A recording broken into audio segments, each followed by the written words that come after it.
Hello, welcome to another tutorial video. What we're going to be looking at now is an exemplar piece from AQA themselves. This one's got top bands for both responses, nearly full marks. It's an excellent piece, well worth reading and going through. Hats off to AQA for producing it for us to use, and second of all for teachers and students all around the country to use, and second of all for the annotations that they've actually added now that are clearer, so we can really focus on them. Over on the left here we have the mark scheme, so we can actually look at why they're getting marks from here, just to back it up really more than anything, because if we do that it will hopefully strike our minds a little harder. And here I've just got my really basic element of what you need to do for this paper, or the way you need to write. So it's only 3 or 4 things, but we're going to see it time and time again used in this A-star example, and obviously how well it's done is why it's got marks, but this is as a kind of idea of what to follow. Hopefully this will be useful to us. So we look first at the question. Write a brief article for a website of your choice telling your readers about an interesting or unusual journey or travel experience you've had. Explain why it was memorable. So we start off with speeding down the River Dart.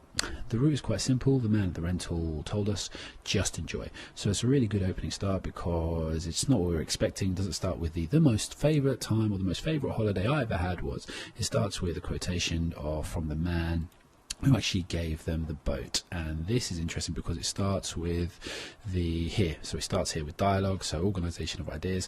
It's variety straight away, and also it's originality straight away. It's because they've got the dialogue. You can just kind of highlight and see here that's what he started with, so that's why it's got double ticks. My family and I were on holiday in Dartmouth, and this was the one thing I had been looking forward to, so straight away he's actually mentioned what it is. Renting out a boat. The day was perfect. Fluffy clouds floated lazily across the bright blue sky. So here, renting out a boat, just a 4-word sentence, and the day was perfect. Another 4-word sentence, backing up what's come just before it. So the sentence is used there for effect, and we've got that in just down here. Employs a variety of sentence forms to good effect, including short sentences, and it's got a great description as well. The fluffy clouds floated lazily across the bright blue sky, which is communicating something very convincing to us, and it's engaging the reader as well with the actual devices that he's using, because there he's used personification, because obviously the clouds floating in that way, and bright blue, the alliteration, etc. The sun beaming down on the deep blue sparkling river, so the colours there are important. A little ripple splashing into the side of our boat, and the beauty of a sailing boat glided past. So obviously the word glided there, it's just a much better word to use. Sometimes the differentiation is which word you're using in place of another one. So it could have just went past or moved past here, but we've got the language chosen, the accuracy of a slightly more ambitious word actually used there for us. We were renting a small motorboat to go up the river and see some of the most beautiful sights in the area, the viaducts and the Royal Navy College, and the many wildlife supposed to be found on the shores. So again, we're back to, if we just scroll up here, we're back to the why and what we were doing, and we've had lots of details already. We were all on the boat safely, and Dad started up the engine. Immediately the boat roared to life as we turned and sped across the water, the cool breeze blowing our hair over our faces, and the spray whipped up behind us. The refreshing smell of salt water wafted up our noses. So here we've got really great sensory description. We're on the boat, so it places us there first of all. Immediately the boat roared to life, so we've got the onomatopoeia, so we can hear it. Turned and then sped across the water. Obviously the word of sped, it just gives an idea of the speed and the pace at which you're moving. The cool breeze blowing in our hair, so obviously there we've got what we can feel. The spray whipped up behind us, what we can see, and the refreshing smell, the salt water up our noses, wafting up our noses. So that's the sense of smell as well. So it's really evocative, really clear, lots of descriptions there for us, and that obviously engages the reader, and we use a lot of linguistic devices, and the fact that we've had wafted in there as well, it's just a little more, it's just a nicer description than just say could smell. As we left the boat rental behind, the Royal Navy College came into view. It sat majestically on a hill, peeping over the tops of the luscious green trees. Really nice description, using majestically to actually talk about the Royal Naval College. Gives it the respect that a place like that would deserve in this person's eyes. On a hill, peeping over the top, so the personification of it, kind of looking down, like almost like shy, etc. It just gives us a wonderful character to this building. Over the tops of the luscious green trees, very descriptive, so it's perfectly put for us. Here's a clearing called Dad. You can see it better from here, and you could. So that's well constructed. That's a very short sentence, and it's just emphasizing that. So the short sentence there is really used for effect. The Union Jack blew in the wind from the roof, and there were huge black and gold gates with the wording on. The building itself was Royal Navy ready orange colour. So there, the use of the dash is well used, because we just scroll down here, demarking it properly, because obviously those two words on their own wouldn't make sense separately, so he's actually joined them with the dash. So it's just good control with concrete supports. So again, the idea of concrete gives us the idea straight away of grey, so we've got a full picture there from that as well. There was complete silence as we moved just past the clearing, and each of us staring back at it. Then just like that, it was gone. So very well controlled sentence, and just like that, it was gone, hidden amongst a dense forest of green broccoli trees. And that's really well developed. So if we look at this, it's very formal, and although it doesn't go into the abstract, but it's not childlike in its wonder. It's very formal. It's very mature actually in what it's doing, and it's still engaging the reader, etc.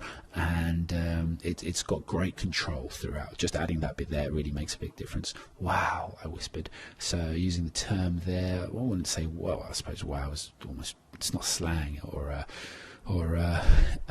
shortened language, but obviously we'll get the emphasis of the sound coming out.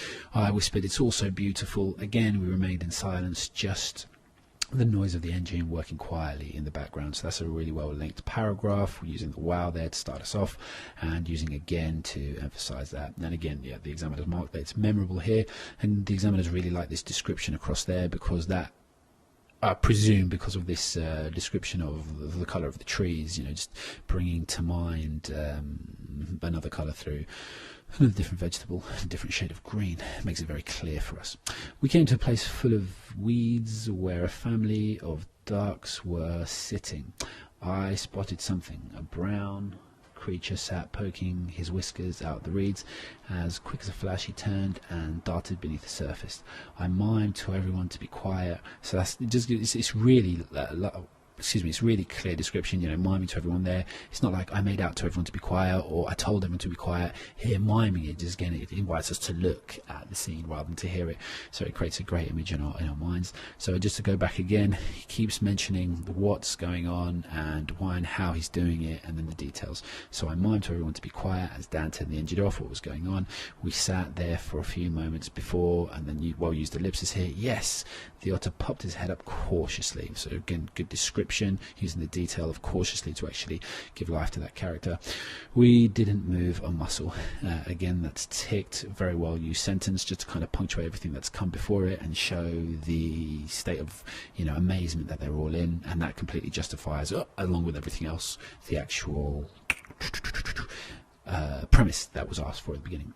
And then it swam swiftly past the front of the boat before climbing out the water onto the boat, and before climbing off the something, shaking itself and leaping off between the trees. My mouth was hung open. What great luck! Short sentences in quick supply. And the man had told us that otters were rare at this time of year, and we had seen one. So that's nice as well. It's not only that he's gone into kind of more complex sentences into short sentences, as we've seen other ways. Here he's gone from short sentences into a complex sentence, which is just, again, very well controlled and very well executed. Unfortunately, it was time to head back as the town came into view. So here we're looking for a strong ending. As the town came into view, again we notice sea cadets training in miniature wooden boats with their sails. So that just on the way back, as we're wrapping this up, he just wants to kind of leave us with these lingering memories of what he saw. So that's well done. He sees something different on his way back, and something full of action, and it's a great contrast to what he's just seen. So really, you've got the simplicity of nature and this training, military complex of this military establishment, you know, training. It's really well juxtaposed. We waved at them, they waved back, and we were travelling faster now, and we made it back. And that also ties into the what he said earlier about it majestically sitting there, the Royal Navy. Just kind of gives us the idea of this, the seriousness and the grandeur and the majestic element of this place. They waved back, and they were travelling now as we made it back to the port just in time. The trip was the most memorable experience of the holiday. The sheer beauty of the place and seeing the rare otter had left us stunned with amazement. So yeah, I don't think there's much. So that got a 14, so it must have probably got 9 here and then 5 here. There were just a couple of things. I wouldn't even say that was, I would probably, maybe it was a 6 and an 8. Obviously only the examiner knows, but very, very strong. A lot of the elements that are actually due are due in there are actually there. It's really well linked paragraphs. A lot of structural features, obviously, like we said, we mentioned at the beginning, you don't have to do too many of them, they're all there. The complex ideas of what he was seeing were presented in a very beautiful, evocative way. Used a range of sentences throughout. The vocabulary of most of his spelling was right. I think it was just one or two where he spent where, and then one grammatical mistake. So maybe because it wasn't flawless is why a mark was taken off. But yeah, very, very strong. And you see, it wasn't like, I wouldn't say, a lot of people would look at that and I don't think you'd find it beyond you. It's just being very where's the word they used for earlier, there we are, subtle. And it's just, you know, it was quite manipulative as well. It just kind of really put us there and allowed us to just share in this glorious memory. So yeah, really good piece. Excuse me, which you probably won't be able to download from the AQA website. You'll have to ask your teacher to go into the teachers area and download it for you, but well worth a read a couple of times to sharpen your own creative pieces.